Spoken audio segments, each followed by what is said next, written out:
وسلام على عباده الذين اصطفى أما بعد فأعوذ بالله من الشيطان الرجيم بسم الله الرحمن الرحيم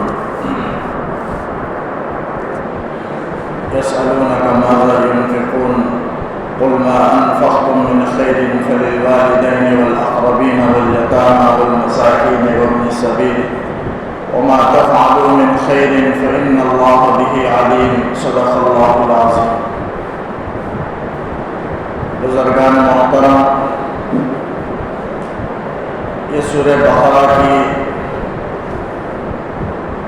آیت نمبر 215 ہے، جس میں صحابہ کرام کے سوال کا اللہ نے تذکرہ کیا کہ صحابہ کرام آپ صلی اللہ علیہ وسلم سے پوچھنے لگے کہ اللہ کے راستے میں کیا خرچ کریں اور کس پر خرچ کریں، کہاں خرچ کریں. یہ صحابہ نے سوال کیا. چونکہ ایمان والوں کے اللہ تعالیٰ نے صفت بیان کی کہ وہ یقیمون الصلاۃ ومما رزقناہم ينفقون، جو ہم نے ان کو عطا کیا ہے اس میں سے وہ خرچ کرتے ہیں. تو لہذا اللہ تعالیٰ صحابہ نے حضور نبی کریم صلی اللہ علیہ وسلم سے پوچھا کہ کیا خرچ کریں اور کس پر خرچ کریں. تو اللہ نے آیت نازل فرمائی کہ یسألونک ماذا ينفقون، آپ سے پوچھتے ہیں کہ کیا خرچ کریں. قل آپ کہہ دیجئے کہ انفقتم ما انفقتم من خیر، تم جو بھی مال میں سے خرچ کرو. یہاں خیر سے مراد مال ہے.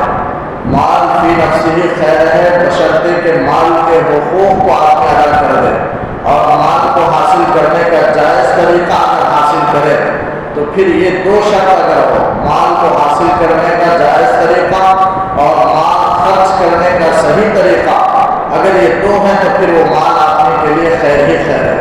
تو اسی کو مال کو اللہ نے خیر سے تعبیر فرمایا اور کہا کہ جو بھی مال تم خرچ کرو وہ مال میں سے وہ چیز خرچ کرنا ہے. یعنی کیا خرچ کرنا ہے؟ اللہ نے کہا مال کو خرچ کرو جہاں تم چاہو، اور خرچ کہاں خرچ کریں، کس پر خرچ کریں. یہ دوسرا سوال کی جہت تھی. تو اللہ نے بیان کیا فَلِلْوَالِدَيْنِ وَالْأَقْرَبِينَ وَالْيَتَامَى وَالْمَسَاكِينِ وَابْنِ السَّبِيلِ، والدین کے لیے خرچ کرنا چاہو تو خرچ کرو، رشتہ داروں کے لیے، یتیموں کے لیے، مسکینوں کے لیے، مسافروں کے لیے.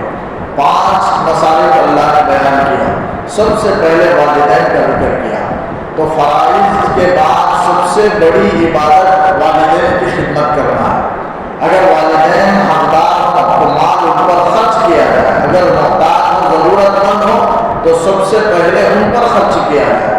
کسی بزرگ کو یا کسی فقیر و غریب کو تلاش کرنے کی ضرورت نہیں، بلکہ سب سے پہلے والدین پر خرچ کیا جائے. یہ سب سے بڑی خدمت ہے، سب سے بڑی عبادت ہے.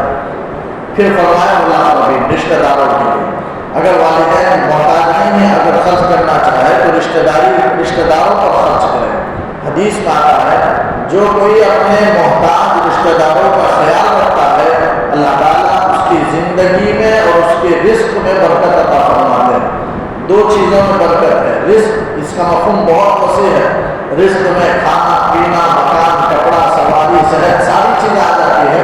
اور عمر، زندگی میں 2 چیزوں میں، رزق میں اور زندگی میں اللہ تعالیٰ برکت عطا فرماتے ہیں. جو اپنے غریب محتاج رشتہ داروں کا خیال رکھے. آج صرف ایسے رشتہ داروں پر خرچ کیا جاتا ہے جن سے ہمارا تعلق اچھا ہے، اور جن سے برا معاملہ ہے، برا تعلق ہے، ایسے رشتہ داروں پر عموماً خرچ نہیں کرتے. حالانکہ ایسا نہیں ہونا چاہیے. رشتہ داری کی بنیاد پر، اچھے برے ہونے کی بنیاد پر خرچ نہ کرے، بلکہ اللہ کی رضا اور ثواب کو حاصل کرنے کے لیے رشتہ داروں پر خرچ کرے.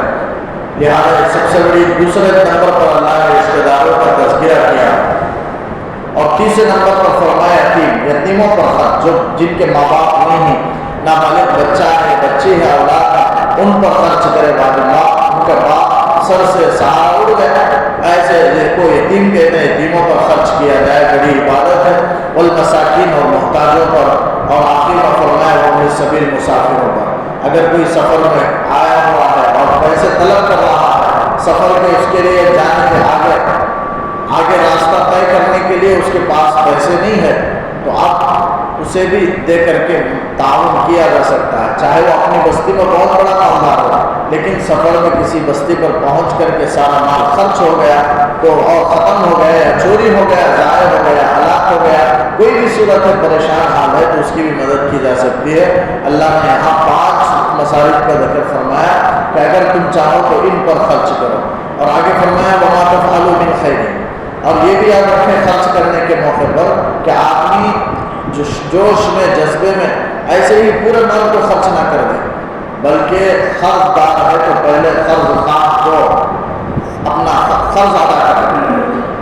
اگر اہل و عیال تنگ دست ہیں تو اہل عیال کے تنگ دستی دور کریں، اہل عیال کو تنگ دستی میں ڈال کر کے اور قرض خواہ کو قرض دیے بغیر ٹال مٹول کر کے اللہ کے راہ میں دینے کا حکم نہیں ہے، بلکہ ان دونوں حضرات کو تنگی میں نہ ڈالیں، اپنے اہل و عیال کو بھی تنگی میں نہ ڈالیں بلکہ اور قرض خواہ کو بھی تنگی میں نہ ڈالیں۔ یہ اگر زائد مال ہے، ان دو سے زائد مال ہے، اپنی ضروریات سے زائد مال ہے، اس مال کو اللہ کے راستے میں دے تو اللہ نے تب خرچ کرنے کا حکم دیا۔ آگے فرمایا وما تفعلوا من خیر، کوئی بھی خیر تم بجا لاؤ، انجام دو، کوئی بھی بھلائی تم کرو فإن اللہ بہ علیم، مال خرچ کرنے کے علاوہ خدمت ہو یا کوئی بھی بھلائی ہونے کا ہو، جو بھی تم کرو گے اللہ اسے جانتا ہے۔ ایسا نہیں ہے کہ اللہ نہیں جانتا، بلکہ فرشتے دفتر میں اسے ریکارڈ کر رہے ہیں اور اللہ جان رہا ہے، یعنی اس کا مطلب اس کا بدلہ اللہ تعالیٰ کل قیامت میں عطا کرے گا، اس لیے ہر بھلائی کو انجام دینا چاہیے۔ آگے فرمایا کتب علیکم القتال وهو کرہ لکم وعسى ان تکرہوا شیئا وهو خیر لکم۔ کتب علیکم القتال، تم پر قتال، جنگ، جہاد فرض کر دیا گیا، جیسے اللہ تعالیٰ نے آیت میں فرمایا کتب علیکم الصیام، تم پر روزے فرض کیے گئے، اسی طرح اللہ تعالیٰ یہاں اس آیت میں کہہ رہا ہے، سورہ بقرہ کی آیت ہے دوسرے پارے کی، کتب علیکم القتال، تم پر جنگ فرض کر دیا گیا۔ اب جنگ کرنا اللہ نے فرض کر دیا ہے، یہ حکم ہے اللہ۔ مکے کے اندر جنگ کا حکم نہیں آیا، ہجرت کر کے مدینہ منورہ تو مدینہ منورہ میں مکے کے اندر 13 سال تک مشرکین مکہ کی اذیتیں برداشت کرتے رہے صحابہ کرام، حضور نبی کریم صلی اللہ علیہ وسلم، لیکن ہاتھ اٹھانے کی اجازت نہیں تھی۔ لیکن جب مدینہ آئے تو بے حد مجبور ہو گئے، تو پھر اللہ تعالیٰ نے دفاع کے لیے جہاد کو فرض فرمایا اور کہا کہ جو تم سے لڑتے ہیں ان کے ساتھ تم قتال کرو، جو تم سے لڑنے پر آمد آنا ہے، خود سے لڑائی پر ہو، آگے بڑھ کر کے آ رہے ہیں تو تم ان سے جنگ کرو۔ وقاتلوا فی سبیل اللہ الذین یقاتلونکم، ان لوگوں سے جنگ کرو جو تم سے لڑنا چاہتے ہیں۔ تو جہاد کا حکم اللہ نے وہاں نازل کیا، لیکن شرط کے ساتھ کہ جو تم سے لڑے۔ اس کے بعد عام طور پر اللہ نے عام حالات میں جہاد کو فرض کر دیا، اب ہر حالت میں جہاد فرض ہے۔ تو کتب علیکم القتال سے جہاد کی قتال سے جہاد کی فرضیت ثابت ہوتی ہے۔ علماء نے لکھا ہے کہ اس آیت سے جہاد فرض ہو گیا۔ اب کس پر فرض ہے وہ مسائل ہیں، فقہ کی کتابوں میں بے شمار مسائل ہیں، لیکن یہ یاد رکھیں جنگ کو اسلام کے اندر برا نہ سمجھے، یہ نہ سمجھے کہ اسلام کی پیشانی پر ایک بدنما داغ ہے یہ قتال، یہ جہاد، یہ لڑائی جھگڑے، ہرگز نہ سمجھے، بلکہ مسلمانوں کے لیے یہ اللہ کی بڑی نعمت ہے، بڑی نعمت ہے۔ اگر یہ جنگ کا حکم، جہاد کا حکم نہ ہوتا تو مسلمانوں کو سب پورے مذہب کے لوگ کافر مٹا دیتے، ظلم کر کے ختم کر دیتے، اس لیے کہ ہمیشہ سے کافر اسلام کے دشمن رہے ہیں، مسلمانوں کے دشمن رہے ہیں اور قیامت تک رہیں گے۔ جب رہیں گے مسلمانوں کے اتنے دشمن ہیں تو ضرور مسلمانوں کو کچل دیں گے۔ تو اللہ نے جو سب سے بڑی نعمت مسلمانوں کو عطا فرمائی وہ ایک جہاد ہے، نعمت کی شکل میں۔ جہاد کی وجہ سے ایک دوسرے کو ہم دفاع کر رہے ہیں۔ قرآن کہتا ہے وَلَوْلَا دَفْعُ اللَّهِ النَّاسَ بَعْضَهُم بِبَعْضٍ، ایک دوسرے سے ہم دفاع نہ کرتے، بعض سے لوگوں کو اگر دفاع نہ کرتے تو لَفَسَدَتِ الْأَرْضُ، زمین میں فساد پھیل جاتا، لوگ قتل و غارت گیری بڑھ جاتی۔ اللہ نے جہاد کا حکم نازل کیا تو سب ڈر کر کے خاموش ہو رہے ہیں، سکون کا ماحول ہے، جنگ و جہاد نہیں ہے۔ یہ جہاد اسی لیے اللہ نے فرض فرمایا تاکہ فساد زمین سے ختم ہو جائے۔ تو اس لیے جنگ کو برا نہ سمجھے، بلکہ اللہ کی بڑی عظیم دولت، اللہ کی بڑی عظیم نعمت سمجھے جو مسلمانوں کے لیے ہے۔ جہاد کا مقصد کیا ہے؟ فتنہ فساد کو زمین میں ختم کرنا، فتنہ فساد کو مٹانا اور حق کو، اسلام کو غالب کرنا، یہ جہاد کا مقصد ہے۔ اور اتنا عظیم مقصد ہے، اتنا اچھا مقصد ہے، تو یقیناً جہاد ہمارے لیے بڑی نعمت ہے۔ تو جہاد کا جذبہ دل کے اندر ہونا چاہیے۔ حدیث میں آتا ہے اللہ کے رسول صلی اللہ علیہ وسلم نے فرمایا کوئی مسلمان نہ جہاد کیا، نہ جہاد کا جذبہ دل کے اندر رکھا، یعنی جہاد بھی نہیں کیا، جہاد کا جذبہ بھی اس کے دل میں پیدا نہیں ہوا، اور یوں ہی مر گیا تو نفاق کی حالت میں مرا ہے۔ تو جذبہ ہونا چاہیے جہاد کا، یہ اللہ کی بڑی عظیم نعمت ہے، اور مسلمانوں کے لیے جو اللہ نے عطا فرمائے مدینہ منورہ میں، تو یہ قتال یہ اسلام کے لیے بدنما داغ نہیں ہے، بلکہ اللہ کا حکم ہے، اس سے اللہ نے فساد کو ختم کیا ہے۔ یہ فساد ختم کرنے کا مقصد ہے، جہاد کا مقصد ہی فساد کو ختم کرنا ہے، حق کو غالب کرنا ہے، اصلاح کو، درستگی کو زمین روئے زمین میں رواج دینا ہے اور اسے غالب کرنا ہے، یہ مقصد ہے جہاد کا۔ جہاد کے چند اقسام ہیں، جہاد کبھی فرض عین بھی ہے، کبھی فرض کفایہ ہے۔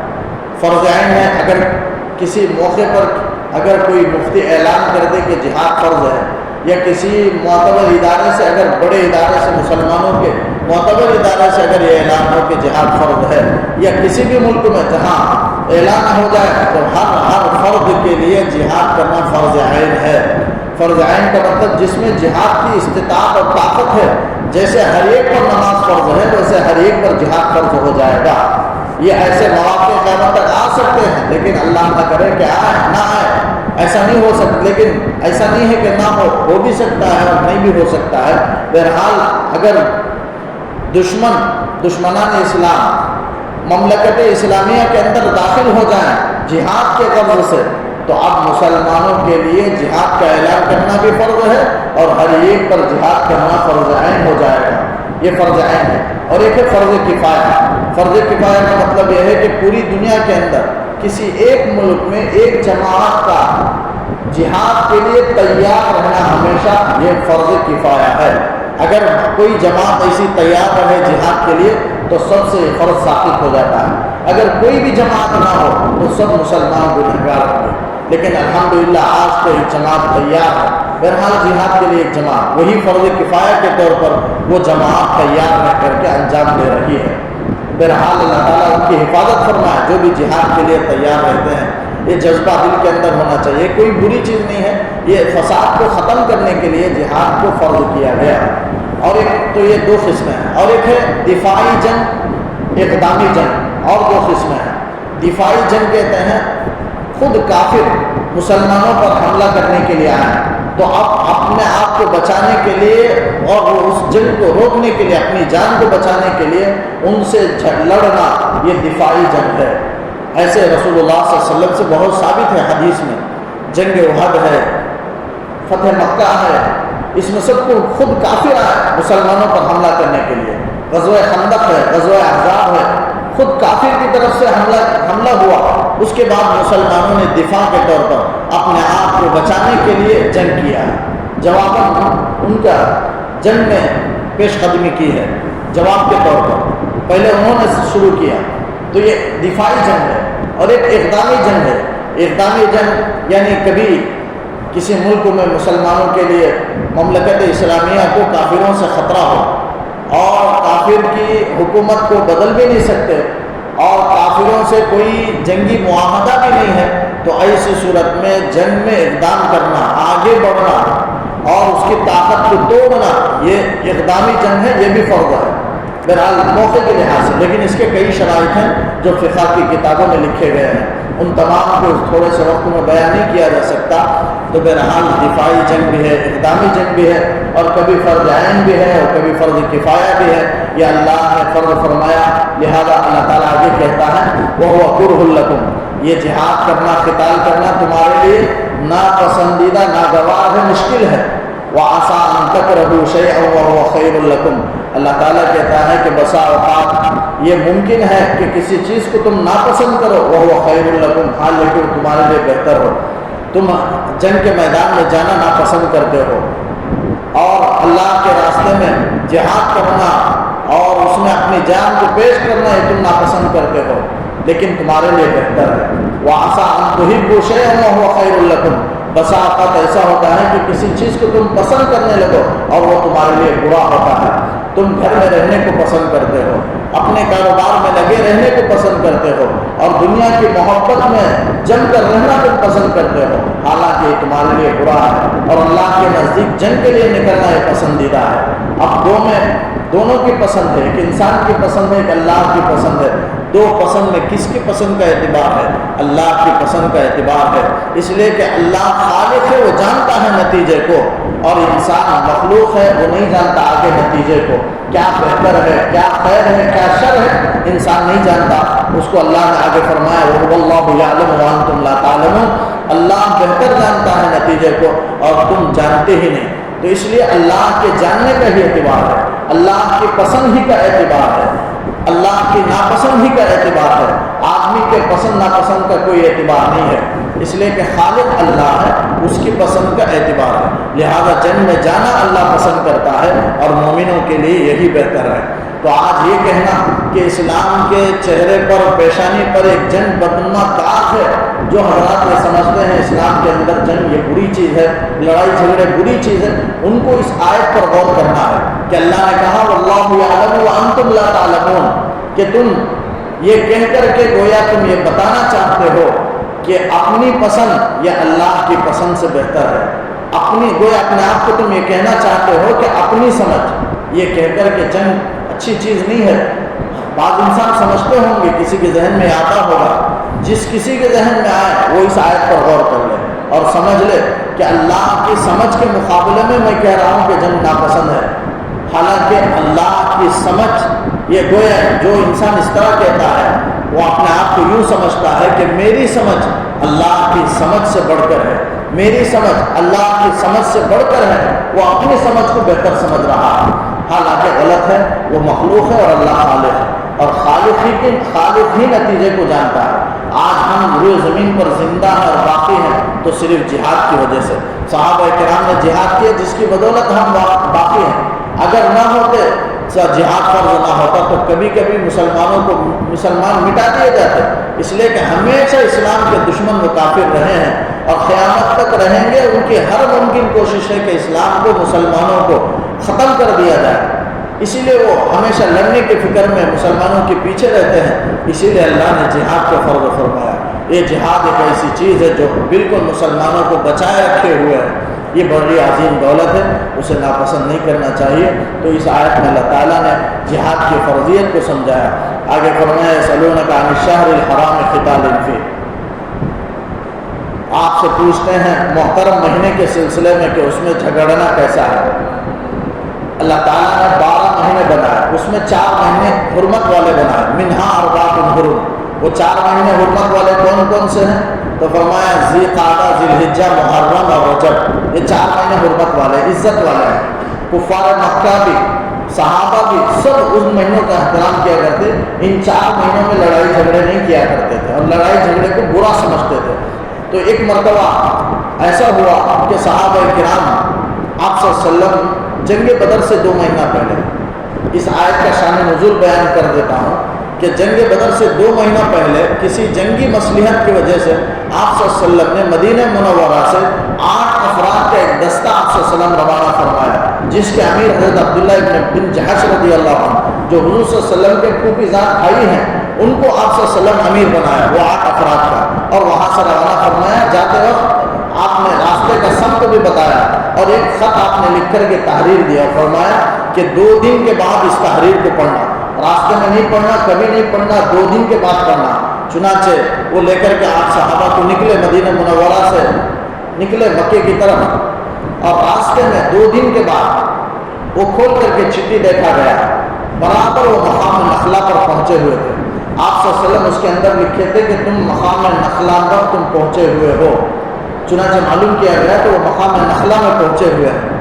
تو آپ صلی اللہ علیہ وسلم نے فرمایا وہی رک جاؤ جہاں تم مقام نخلا پر آئے ہو، رک جاؤ، قریش کی ایک جماعت آ رہی ہے طائف سے، تجارتی قافلہ آ رہا ہے سامان لے کر کے، تم ان پر حملہ کرو۔ آپ صلی اللہ علیہ وسلم بولے نگاہ رکھو ان پر، تو آپ صلی اللہ علیہ وسلم نے خط لکھا کہ نگاہ رکھو۔ چنانچہ عبداللہ بن جحش وہیں اتر گئے، وہیں ٹھہر گئے اور اپنے ساتھیوں سے کہنے لگے کہ اگر کوئی کسی کو قتل کے اللہ کے راستے میں شہید ہونے کی خواہش ہے تو میرے ساتھ چلو، ورنہ پیچھے چلے جاؤ۔ سب نے کہا کہ ہم آپ کے ساتھ چلنے کے لیے تیار ہیں۔ تو آٹوں کو لے کر آگے بڑھے اور دیکھا قریش کا ایک قافلہ، تجارتی قافلہ، جس میں قریش کے 4 افراد تھے۔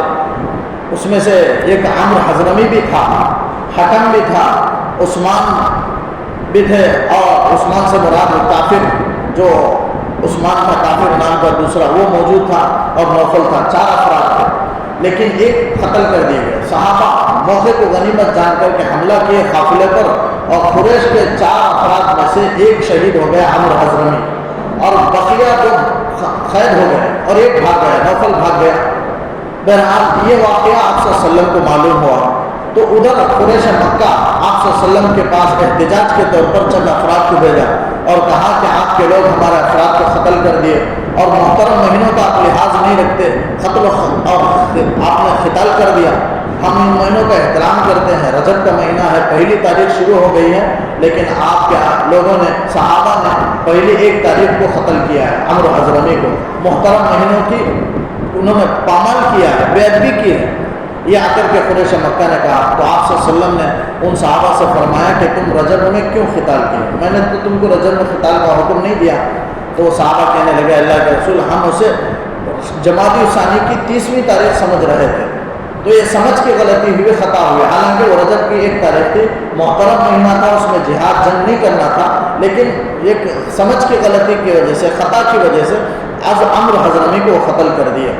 اس پر اللہ نے آیت نازل فرمائی اور کہا کہ اے نبی صلی اللہ علیہ وسلم، یہ لوگ اشہر حرام کے بارے میں پوچھتے ہیں، محترم مہینے کے سلسلے میں، کہ صحابہ اس کی بے ادبی کر دیے، احترام کا لحاظ نہیں رکھے۔ اے نبی، آپ ان کافروں سے کہیں کہ تم جو زمین میں فساد مچا رہے ہو وہ یہ قتل سے بڑھ کر ہے، 1000 لاکھوں درجہ بڑا ہوا ہے۔ صحابہ نے جو غلطی کی ہے وہ تمہارے لاکھوں جرم کے سامنے کچھ بھی نہیں ہے، وہ قابل معافی ہے۔ اس لیے ایک سمجھ کی خطا ہے، انہوں نے جمادی الثانی کی 30ویں تاریخ سمجھی، حالانکہ وہ رجب کی پہلی تاریخ تھی، ان سے ایک سمجھ کی غلطی ہوئی، لیکن تم جان بوجھ کر کے اللہ کے ساتھ شریک کرتے ہو، خود ایمان نہیں لاتے ہو، دوسروں کو ایمان لانے نہیں دیتے، اور مکے میں مسلمانوں کو ستاتے ہو، اور مکے والوں کو، مکے کے باشندوں کو مکے سے نکالنا چاہتے ہو۔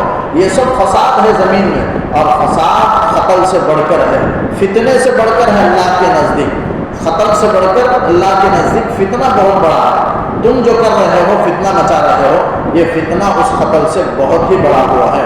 لہذا صحابہ نے جو غلطی کی ہے وہ قابل عفو ہے۔ اللہ تعالیٰ خود اعلان آیت نازل کر دی، صحابہ کی تعریف کی، ان کے تسلی کے لیے اللہ نے آیت نازل فرمائی اور کہا کہ تم کو جہاد کا ثواب دیا جائے گا، تم نے جو کیا بالکل ٹھیک کیا۔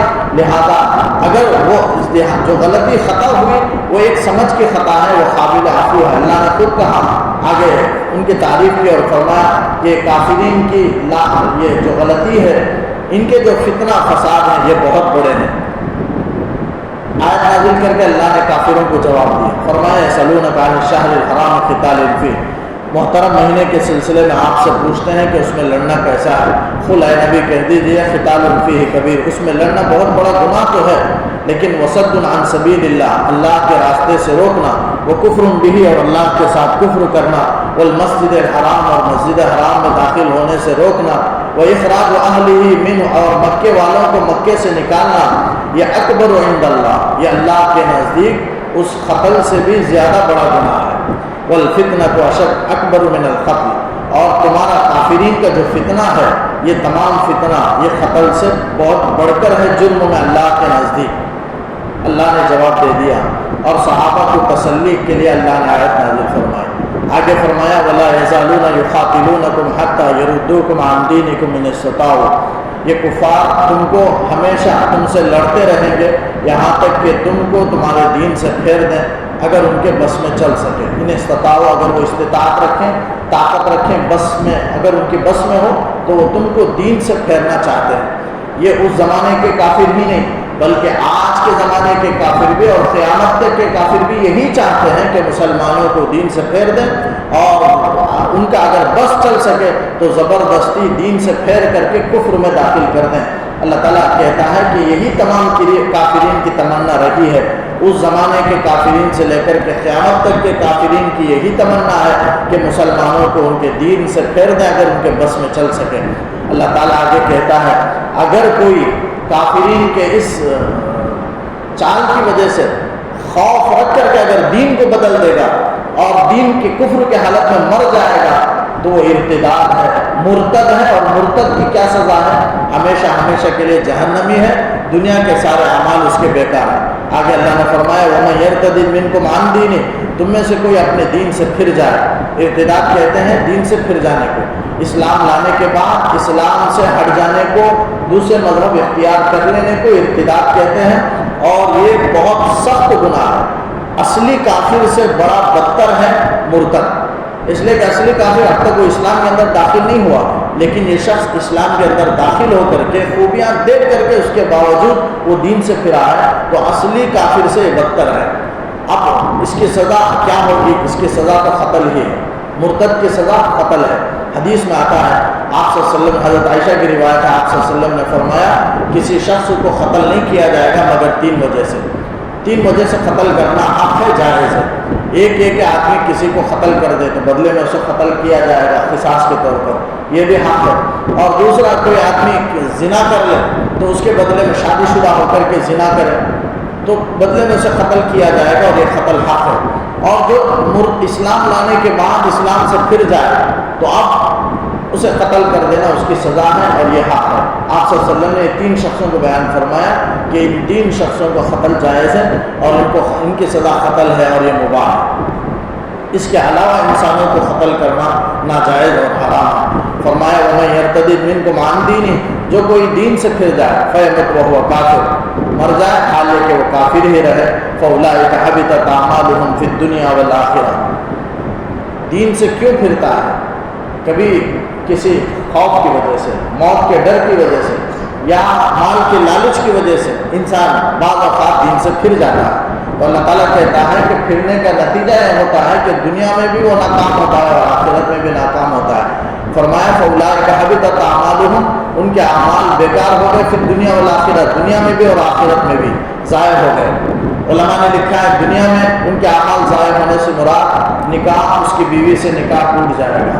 اگر اس کا کوئی مسلمان مورث رشتہ دار مر جائے اور یہ مرتد اس کا وارث ہو تو اسے حصہ وراثت میں نہیں ملے گا، مرتد کو حصہ نہیں دیا جائے گا۔ اور پھر اگر وہ مال کمایا ہوا ہے، اس کے پاس مال ہے، تو حالت اسلام میں کمایا ہوا مال وارثین کے درمیان تقسیم کر دیا جائے گا، چونکہ ارتداد مرتد ہونا ہے موت کے درجے میں ہے، گویا مر گیا، اب اس کا پورا مال اس کی ملکیت سے نکل جائے گا، اب اس کے جو مسلمان رشتہ دار ہیں ان کے درمیان تقسیم کر دیا جائے گا۔ اگر حالت کفر میں کمایا ہوا مال ہے تو اسے بیت المال میں مال فے کے طور پر بیت المال میں اسے دے دیا جائے گا۔ بہرحال مال پر اس کا حق ختم ہو جائے گا، مال اس کی ملکیت سے نکل جائے گی، یہ بھی سزا ہے۔ اور اس کے سارے اعمال جو نماز، روزہ، زکوٰۃ، حج، یہ سب اعمال بیکار ہو جائیں گے۔ حضرت امام اعظم ابو حنیفہ رحمۃ اللہ علیہ بلکہ تمام ائمہ کا مسئلہ ہے کہ اگر کوئی مرتد ہونے کے بعد پھر اسلام میں آ جائے اور وہ پہلے حج کر چکا ہے تو وہ حج بھی باطل ہو جائے گا، پھر دوبارہ زندگی میں جو 1 مرتبہ حج ہے دوبارہ اسے حج کرنا فرض حج کرنا پڑے گا اگر وہ صاحب استطاعت ہو۔ بہرحال سب اعمال بیکار ہو جائیں گے، نماز، روزہ، جتنے اعمال کیے ثواب نہیں دیا جائے گا، سب بیکار ہو جائیں گے۔ اور آخرت کے اعتبار سے مطلب مر جائے تو اسے نماز جنازہ نہیں پڑھی جائے گی، مرتد مر جائے تو مسلمانوں کے قبرستان میں اسے دفن نہیں کیا جائے گا، مرتد مر جائے تو قیامت میں ہمیشہ ہمیشہ کے لیے وہ جہنمی ہوگا۔ فرمایا اولئک اصحاب النار، یہی وہ ہیں جو دوزخی ہیں، ہم فیہا خالدون، جو دوزخ میں ہمیشہ ہمیشہ رہیں گے۔ ان الذین آمنوا، ایک آیت کہہ کر اپنی بات کو ختم کرتا ہوں چونکہ جہاد کے سلسلے ہی میں ہے، ایک آیت ہے ان الذین آمنوا والذین ہاجروا وجاہدوا فی سبیل اللہ اولئک یرجون رحمت اللہ واللہ غفور رحیم۔ بلا شبہ جو ایمان لائے اور ہجرت کیے، ہجرت میں نے اس سے پہلے جمعے میں بھی کہا کہ اپنے وطن کو، وطن عزیز کو چھوڑ دینا، اللہ کے حکموں پر عمل کرنے کے لیے، اللہ کے رضامندی کے لیے چھوڑ دینا، اس کو ہجرت کہتے ہیں۔ ہر آدمی کو اپنے وطن سے، اپنے ملک سے، اپنی بستی سے، اپنے شہر سے بے انتہا محبت ہوتی ہے، لیکن بستی کو چھوڑ دینا یہ کوئی معمولی بات نہیں۔ صحابہ کرام مکے سے مدینہ ہجرت کے، مدینہ میں بھی جا کر کے مکے کو ہمیشہ یاد کر کے وہاں کے گھاس کو، مکے کے گھاس کو، مکے کی عمارتوں کو یاد کیا کرتے تھے اور دل بہت غمزدہ ہوتا تھا، لیکن اللہ تعالیٰ نے آپ صلی اللہ علیہ وسلم نے دعا فرمائی کہ اللہ مدینے کی محبت ہمیں ہمارے دلوں میں ڈال دے. تو اللہ تعالیٰ نے پھر مدینے کی محبت دل میں ڈالی، بلکہ آپ سے دعا کی کہ مکے سے زیادہ مدینے کی محبت ڈال دے. تو مدینے کی محبت صحابہ کرام میں بعد میں دل میں پیدا ہوئی، لیکن جب تک وہ دل نہیں لگا، بہت زمانے تک مکے کو یاد کیا کرتے تھے. تو اپنی بستی آدمی کو بہت پیارا ہوتا ہے، معمولی کام نہیں ہجرت کرنا، لیکن دین کے خاطر صحابہ نے ہجرت کی ہے. وجاہدوا فی سبیل اللہ، اور اللہ کے راستے میں جو بھی جہاد کیے اللہ تعالیٰ کہتا ہے ان کے لیے رحمت ہے اور مغفرت ہے. یہ لوگ رحمت اور مغفرت کے مستحق ہیں. جہاد کی اللہ کے راستے میں جہاد کرنا معمولی نہیں ہے، اپنی جان کو ہتھیلی میں رکھ کر کے اللہ کی رضامندی کے لیے اپنی جان کو قربان کرنا ہوتا ہے. وہ قربان کرنے کا ارادہ کر کے آدمی جاتا ہے. جہاد میں جاتا ہے اس لیے جاتا ہے کہ میں جہاد میں قتل ہو جاؤں. وہ اپنی جان کو ہتھیلی میں رکھ کر کے جاتا ہے. اس کے لیے فضیلت آپ نے بیان فرمائی، جو جہاد کرتا ہے اللہ تعالیٰ اس کے لیے جنت الفردوس بنایا. جنت الفردوس تمام جنت میں اعلیٰ قسم کی جنت ہے، جو صرف جہاد کرنے والوں کے لیے اللہ تعالیٰ نے اللہ کے راستے میں جہاد کرنے والوں کے لیے وہ بنایا ہے، جس کے اسی کے اوپر اللہ کا عرش ہے، اور وہاں سے پوری جنت میں نہریں بہتی ہیں. آپ صلی اللہ علیہ وسلم نے فرمایا جب تم اللہ سے مانگو تو جنت الفردوس مانگو، جنت طلب کرو تو جنت الفردوس اللہ سے طلب کیا کرو. تو فرمایا وجاہدوا فی سبیل اللہ، جہاد کرنے والوں کی فضیلت ہے. تو اللہ تعالیٰ کہتا ہے جو ایمان لائے، ہجرت کیے، جہاد کیے، اولئک یرجون رحمت اللہ، یہی لوگ اللہ کے رحمت کے امیدوار ہیں. یعنی بڑے بڑے اعمال کر کے صحابہ کرام اللہ کی رحمت کے امیدوار ہوتے تھے. یعنی ان کو غرور نہیں تھا، گھمنڈ نہیں تھا اپنے عمل پر کہ میں اتنا بڑا بڑا عمل کیا ہوں، اب میرے لیے اللہ کی رحمت کا میں حقدار ہوں اور اللہ کی رحمت میرے لیے لازم ہے. ایسا نہیں تھا، بلکہ بڑے بڑے عمل کرنے کے بعد اللہ کی رحمت کی امید رکھتے تھے، آس لگائے ہوئے ہوتے تھے. ایسے ہی مومنوں کو بھی ہونا چاہیے کہ بڑے بڑے اعمال کر کے اللہ سے امیدوار ہونا چاہیے. آپ صلی اللہ علیہ وسلم نے فرمایا الایمان بین الخوف والرجاء، ایمان کس کا نام ہے؟ امید اور خوف کے نام. امید اور خوف دونوں کے درمیان ایمان ہے. یعنی خوف کے موقع پر خوف کرنا ہے، امید کے موقع پر امید کرنا ہے. نیک اعمال کے موقع پر کر کے اللہ سے امید رکھے، گناہ کے موقع پر اللہ کا خوف رکھے. ایسا نہیں ہے کہ ہمیشہ امید رکھے، یہ بھی غلط ہے، اور ایسا نہیں ہمیشہ خوف رکھے، یہ بھی غلط ہے، بلکہ موقع کے لحاظ سے خوف بھی لائے، امید بھی لائے. یہ دونوں کے درمیان ہی ایمان ہے. اللہ تعالیٰ آگے کرنا ہے واللہ غفور الرحیم، اللہ تعالیٰ بخشنے والا، رحم کرنے والا ہے. یعنی جو بڑے اعمال کیے ہیں وہ یقیناً مغفرت کے، رحمت کے مستحق ہیں. جو مسائل کو برداشت کر کے یقین پر، ایمان پر ثابت قدم رہے، لیکن جو ڈر کر کے موت کی وجہ سے، خوف کی وجہ سے دین کو چھوڑ بیٹھے، وہ دنیا میں بھی بد نصیب ہے، آخرت میں بھی نامراد اور بد نصیب ہیں. اللہ تعالیٰ ہم ایمان کامل ہمیں نصیب فرمائے. اللهم صل على سيدنا محمد وعلى آل سيدنا محمد وبارك وسلم عليه. ربنا آتنا في الدنيا حسنة وفي الآخرة حسنة وقنا عذاب النار. اللہ قرآن مجید سے سچا محبت نصیب فرما، سچا تعلق نصیب فرما. اللہ قرآن کے سننے کی برکت سے اللہ ہمارے گناہوں کی مغفرت فرما. اللہ صحت و عافیت کی دولت سے مالا مال فرما. اللہ قرآن کی برکت سے اللہ ہمارے جائز ضروریات کو تو پورا فرما. اللہ اپنے فضل سے اللہ ہماری ضروریات کو اپنے خزانہ غیب سے پورا فرما. اللہ اپنی مغفرت سے ہماری مغفرت کے فیصلے فرما. اللہ قرآن کی برکت ہمارے زندگیوں میں منتقل فرما. برکات سے ہمیں محظوظ اور مالا مال فرما. اللہ جو بیمار ہیں ہمیں اللہ جل عزت کامل عاجلہ مستمر دائم عطا فرما. اللہ زندگیوں میں برکت عطا فرما. اللہ اعمال کا ذخیرہ جمع کرنے کی توفیق عطا فرما. اللہ صحت و عافیت عطا فرما. ہر طرح کی بیماریوں سے اللہ قرآن کے سننے کی برکت سے حفاظت فرما، دور فرما. اس دعا کو اپنے فضل و کرم سے قبول فرما. وصلی اللہ تعالی وسلم علی خیر خلق محمد و آلہ و اصحابہ اجمعین.